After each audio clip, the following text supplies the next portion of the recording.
মনুচুম কিচেনলৈ সকলোকে স্বাগতম জনাইছোঁ। আজি মই আনাৰসৰ এটা একেবাৰে সহজভাৱে বনোৱা আইচক্ৰীমৰ ৰেচিপি লৈ আহিছোঁ। তাৰ কাৰণে মই ভালকৈ বাকলিটো গুচাই পেলাই ধুই ল'লোঁ আৰু এতিয়া আনাৰসটো এই ধৰণে মই কাটি ল'ম। কাটি পেলাই যিটো মাজৰ পৰ্চনটো আছে এইটো মই কাটি ল'ম, কাৰণ এইটোতো নাখায়, এইটো মই পেলাই দিম। এতিয়া মই এইখিনি একেবাৰে সৰু সৰুকৈ কাটি ল'ম। আৰু আনাৰসৰ আইচক্ৰীমটো বহুত ধৰণে বনায়। মই আজি একেবাৰে সহজ পদ্ধতিত বনাবলৈ চেষ্টা কৰিলোঁ। আৰু এতিয়া এইখিনি একেবাৰে সৰু সৰুকৈ কাটি ল'ব, এই ধৰণে সৰু সৰুকৈ কাটি ল'ব। আৰু যদি মোৰ ভিডিঅ'বোৰ ভাল লাগে তেতিয়াহ'লে প্লিজ এটা লাইক কৰিব আৰু শ্বেয়াৰ কৰি দিব। এয়া চাওক, মই এইখিনি একেবাৰে সৰু সৰুকৈ কাটি ল'লোঁ। গোটেইখিনি কটা হৈ গ'ল। এতিয়া মই এখন কেৰাহী পাতিছোঁ। কেৰাহীখনত মই প্ৰথমতে কাটি থোৱা আনাৰসখিনি মই ইয়াত দি দিছোঁ। এতিয়া এইখিনি মানে পূৰা ভালকৈ কৰি পেলাই দি দিছোঁ। দিয়াৰ পিছত এতিয়া মই ইয়াত অলপ চেনি মিলাম। আৰু যদি কেঁচাকৈ বনাব বিচাৰে বনাব পাৰে, কিন্তু মই এই ধৰণে বনাইছোঁ। ইয়াত মই আধা কাপ চেনি দিছোঁ। মিঠাটো আপোনালোকৰ যিমান মানে দৰকাৰ হয় সিমানখিনি দিব পাৰে। এতিয়া ইয়াত মই অলপ কাষ্টাৰ্ড পাউডাৰ লৈছোঁ। কাষ্টাৰ্ড পাউডাৰ বা ক্ৰীম দুটাৰ ভিতৰত এটা দিলেও হয়। মোৰ ওচৰত আছিলে বাবে মই কাষ্টাৰ্ড পাউডাৰটো দি দিছোঁ। যদি ফ্ৰেছ ক্ৰীম নাথাকে তেতিয়াহ'লে কাষ্টাৰ্ড পাউডাৰটো দিব পাৰে, আৰু যদি কাষ্টাৰ্ড পাউডাৰ নাথাকে ফ্ৰেছ ক্ৰীমটো দিব পাৰে। আৰু এতিয়া চাওক, এইখিনি পূৰা সিজিও গ'ল আৰু চেনিখিনিও পূৰা ভালকৈ গলি গ'লগৈ। এয়া চাওক, এইখিনি পূৰা শুকাব ধৰিছে।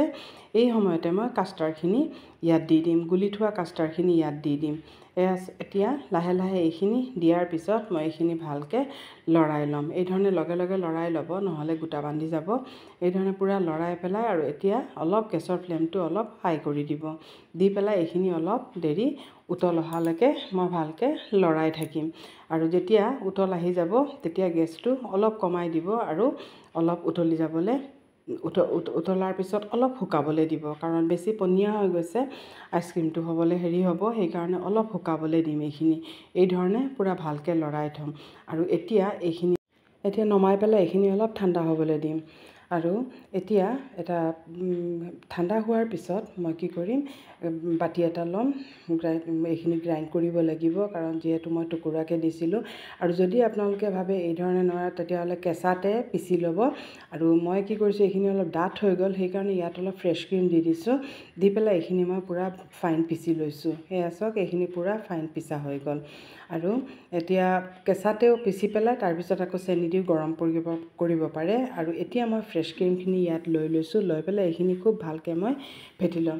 ইয়াত কোনো বেলেগ দৰকাৰ নাই, অকল হাতেৰে ফেটিলেও হৈ যাব। আইচক্ৰীমখিনি খুব ধুনীয়াই হয়। আৰু এতিয়া এইখিনি ভালকৈ ফেটা হৈ গ'ল। আৰু যিখিনি মই পেষ্ট বনাই পেলাই থৈছিলোঁ, এই পেষ্টখিনি মই ইয়াতে মিলাই দিম। এই ধৰণে পেষ্ট গোটেইখিনি ভালকৈ ইয়াত মিলাই দিম। দিয়াৰ পিছত এইখিনি ভালকৈ আকৌ মই ফেটি ল'ম, যাতে ক্ৰীম আৰু এইখিনি খুব ভালকৈ মিক্স হৈ যায়। এই ধৰণে খুব ভালকৈ, কাৰণ ফেটাটো কিন্তু খুব ভালকৈ ফেটিব লাগিব। আৰু এতিয়া এইখিনি চাওক, যেতিয়া পূৰা ফেটি পেলাই পূৰা হৈ যাব, পূৰা মিক্স হৈ যাব। এয়া চাওক, পূৰা ভালকৈ মিক্স হৈ গ'ল। এই সময়তে মই এটা এনেই ষ্টীলৰ যিটো মোৰ ঘৰত এইটো আছিলে, আৰু আপোনালোকে য'ত কৰে বহাব পাৰে তাতে বহাব। আৰু এতিয়া মই ইয়াতে এইখিনি ঢালি দিছোঁ। ঢালি পেলাই অলপ টেপ কৰি দিলোঁ। আৰু এতিয়া মই ঢাকি পেলাই গোটেই ৰাতিৰ বাবে ফ্ৰিজাৰত থৈ দিম। আৰু এতিয়া এইখিনি গোটেই ৰাতি ৰখাৰ পিছত মই এতিয়া উলিয়ালোঁ ৰাতিপুৱা। আৰু এয়া চাওক, কিমান ধুনীয়াকৈ ছেট হৈ গ'ল আমাৰ আইচক্ৰীম। চাওকচোন কিমান ধুনীয়াকৈ ছেট হৈ গ'ল। আৰু এই ধৰণে বনাই পেলাই দিলে ল'ৰা ছোৱালীয়েও খাই পেলাই ভাল পাব, স্বাস্থ্যৰো কোনো হানি নহয় আৰু খুব ভাল হয়। এই ধৰণে বজাৰৰ পৰা আইচক্ৰীম কিনাতকৈ আমি এই ধৰণে ঘৰতে বনাই পেলাই আইচক্ৰীমটো ল'ৰা ছোৱালীক খোৱালে ল'ৰা ছোৱালীয়ে খুব ভাল পাব। আৰু কেনেকুৱা পাইছে ভিডিঅ'টো কমেণ্ট কৰিব।